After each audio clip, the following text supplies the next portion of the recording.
19वीं शताब्दी में हमारे देश में जिन महापुरुषों ने जन्म लेकर अपने महान कार्यों से भारत माता का मस्तक रोशन किया, उनमें स्वामी विवेकानंद प्रमुख हैं। इनका जन्म कोलकाता में 12 जनवरी सन 1863 को हुआ था। इनके पिता विश्वनाथ दत्त कोलकाता हाई कोर्ट के प्रसिद्ध वकील थे। उनके बचपन का नाम नरेंद्र नाथ दत्त था। यही नरेंद्र नाथ दत्त आगे चलकर स्वामी विवेकानंद के नाम से प्रसिद्ध हुए। वे बचपन से ही मेधावी थे। उनकी बुद्धि इतनी प्रखर थी कि वे एक बार जो पढ़ लेते थे या सुन लेते थे, उन्हें याद हो जाता था। 7 वर्ष की उम्र में उन्हें स्कूल में भर्ती किया गया।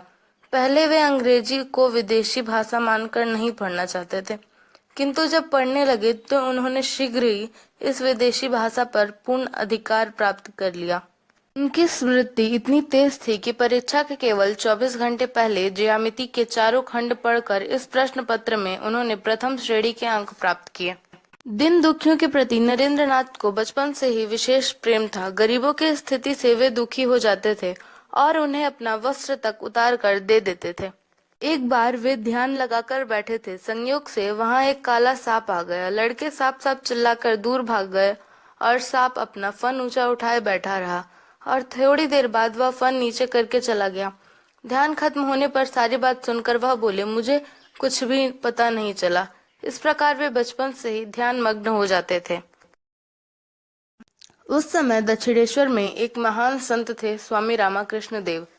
वे एक काली मंदिर के पुजारी थे। एक दिन अचानक एक पड़ोसी के घर में स्वामी रामकृष्ण देव से नरेंद्र नाथ की भेंट हुई। उस दिन नरेंद्र नाथ ने एक ऐसा गीत गाया कि उसको सुनकर स्वामी ध्यान मग्न हो गए और उन्होंने नरेंद्र नाथ को दक्षिणेश्वर आने के लिए कहा। दक्षिणेश्वर पहुंचकर नरेंद्र ने स्वामी जी से कई प्रश्न किए और उनके उत्तरों से बहुत प्रभावित हुए और दक्षिणेश्वर आने जाने लगे। एक दिन स्वामी जी ने बातचीत करते हुए नरेंद्र नाथ को स्पर्श कर लिया। उनके स्पर्श से वे संज्ञा शून्य हो गए। इस घटना का नरेंद्र नाथ पर बड़ा असर हुआ और उन्होंने स्वामी रामकृष्ण परमहंस को अपना गुरु मान लिया। श्री रामकृष्ण की महासमाधि के पश्चात नरेंद्र नाथ सन्यासी बन गए और स्वामी विवेकानंद के नाम से लोग प्रसिद्ध हो गए और उनका तपस्या और देश भ्रमण का कार्य आरंभ हुआ। पूरे देश में हिमालय के बद्रीनाथ से दक्षिण में कन्याकुमारी तक घूमते रहे। वे भारत की महानता के आगे नतमस्तक हो गए, किंतु पराधीन भारत माँ की दन्य मूर्ति देखकर उनका हृदय करुणा से भर गया। वे लोगों को घूम घूम कर उपदेश देते थे।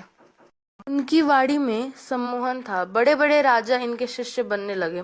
इस प्रकार जब लोगों को उपदेश देते हुए ये गुजरात पहुंचे तो उन्होंने सर्वप्रथम अमेरिका के शिकागो नगर में होने वाले विश्व धर्म सम्मेलन के आयोजन का समाचार मिला।